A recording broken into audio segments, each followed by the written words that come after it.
Welcome back to part 2 of this lecture on John chapter 8. John 8 is a very interesting segment in the gospel because there are themes that it picks up from John chapter 3 and then are carried over into John chapter 12. So when we talk about John being a spiral story where things start and come back, talk about themselves again, and develop even further, then John 8 is a place where we can actually see that pretty easily happening. And these aren't just minor themes, these are really major themes in the fourth gospel. So let's look at some of those themes. First off, is the idea that Jesus is the light of the world and the fact that he is also a judge. So when we look at chapter 8, verses 12 through 16, he says, I am the light of the world. The one who follows me will not walk in darkness, but have the light of life. And then he says, if I testify about myself, my testimony is true, for I know where I came from and where I'm going, but you do not know where I'm come from or where I'm going. And then verse 15, you judge according to the flesh. I am not judging anyone. But even if I do judge someone, my judgment is true, for I am not alone in it, but I and the Father who sent me. So this idea of being the light and also judging is something that is picked up there. And so then it also carries over from John chapter 3. When we look at John chapter 3 and we go ahead and go to verse 17. Let me make sure I get the right reference. Yes, verse 17. Then we can see that he says, following famous 3:16, which we don't have to read, God did not send the Son into the world to judge the world, but that the world might be saved through him. The one who believes in him is not judged. He who does not believe has been judged already, because he has not believed in the name of the only begotten Son of God. This is the judgment. The light has come into the world, and men love the darkness rather than the light, for their deeds were evil. And so we have this idea about judgment, which, like signs and wonders, relationship with faith, is complicated in the gospel. Because even though God did not send the Son to judge, he does judge. And we talked about this earlier, that judging really means simply making a decision. It is not about condemnation necessarily, though that is possible. It is not about causing someone to be set free, although that is possible. The one who sits in judgment makes decisions, and that's what Jesus is saying. And here in chapter 8, what we then find is that he says, my judgment is true because it's also the Father's judgment. So we see the unity of the two.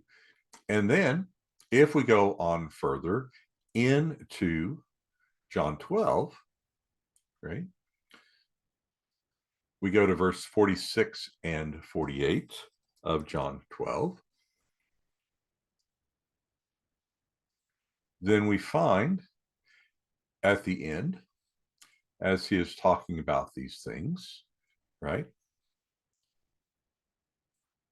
Jesus cried out, he who believes in me does not believe in me, but in him who sent me. The one who sees me sees the one who sent me. I have come as light into the world. So chapter 12 is picking up the theme of chapter 8.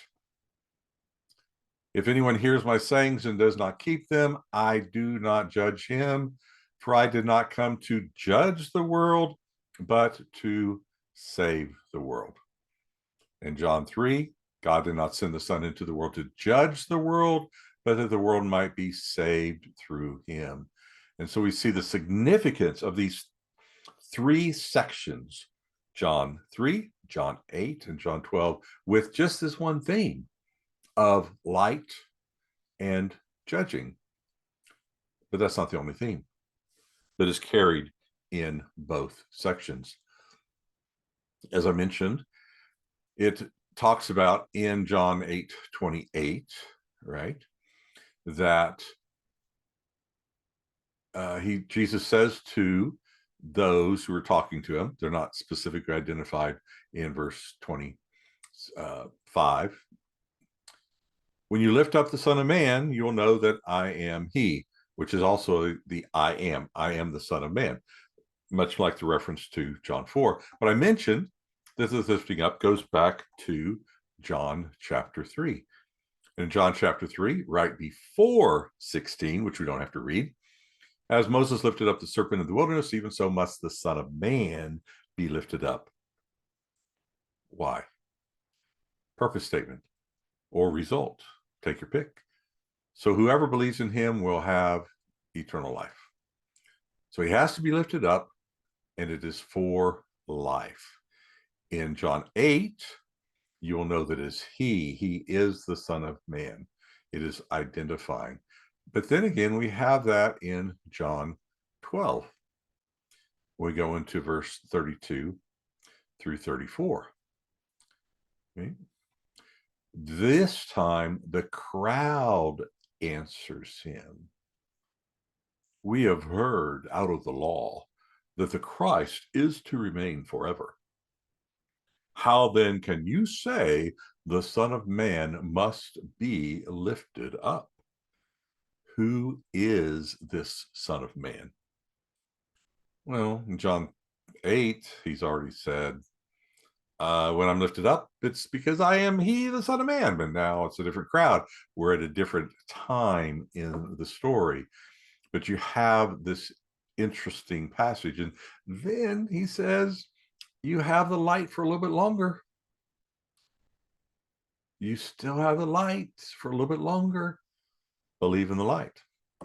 So there's a significance to those particular themes. The third theme that we're going to talk about is his hour. Now, it's not important in John 12, but we do find that originally introduced in John 2. Why? Because his mother has talked to him, right? And what did mother say? They have no wine. What does that have to do with us? My hour has not yet come. In John 8:20, there's a high level of controversy, but no one seized him because his hour had not yet come. And in between those two passages in chapter 2, verse 4, and chapter 8, verse, I believe it's 28. Is that right? Verse 20, sorry. We have chapter 7, verse 30.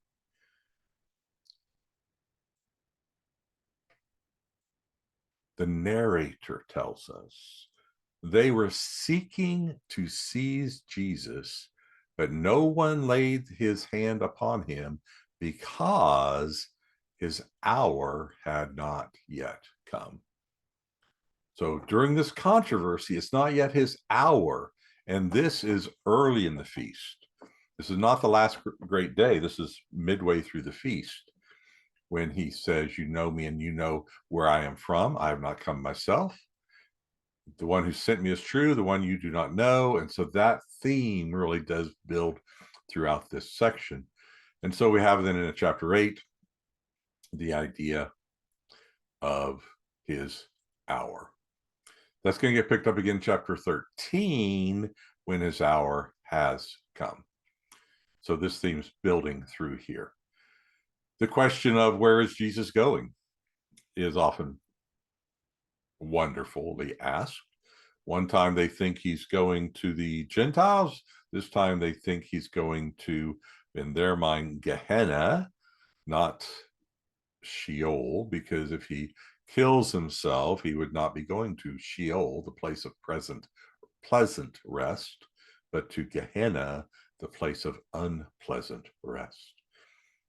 We know where he's from, and because we know where he is from, which is from above, we know where he was going, which is above. The descent, ascent theme is there. And then we simply have another reference to this person, the Son of Man, right? So let's take a brief survey through those. We're going to start in John chapter 3, verse 14. What do we find out? We know already, right? No one has ascended, but he who descended. So we have the ascent language, the Son of Man, and the Son of Man must be lifted up, which is to be crucified. And lifting up is then his exaltation. We then skip down to chapter 5, verse 27, where he is now talking about the Son of Man, and he is giving defense. So we have the middle of this truly, truly saying there are three of them, right? In chapter John 5:24, again in 5:25, right? And then I believe that the other was up in front of that in verse 19. So in verse 27, 26, 27, just as the Father has life, so he gave to the Son also to have life, and he gave authority to the Son to execute judgment because he is the Son of Man. So in chapter 3, we know that the Son of Man is to be lifted up. We know the Son of Man has descended from heaven. Now we know he has judgment, which is the ability to make a decision, an authoritative decision, because he is the Son of Man. This is a role that they have. They just don't believe he is the Son of Man. We then get into chapter 6, where there are three references, right? Three references in John 6. The first one is verse 27. The crowd came over. They're trying to find him. They ask the question, Rabbi, when did you get here?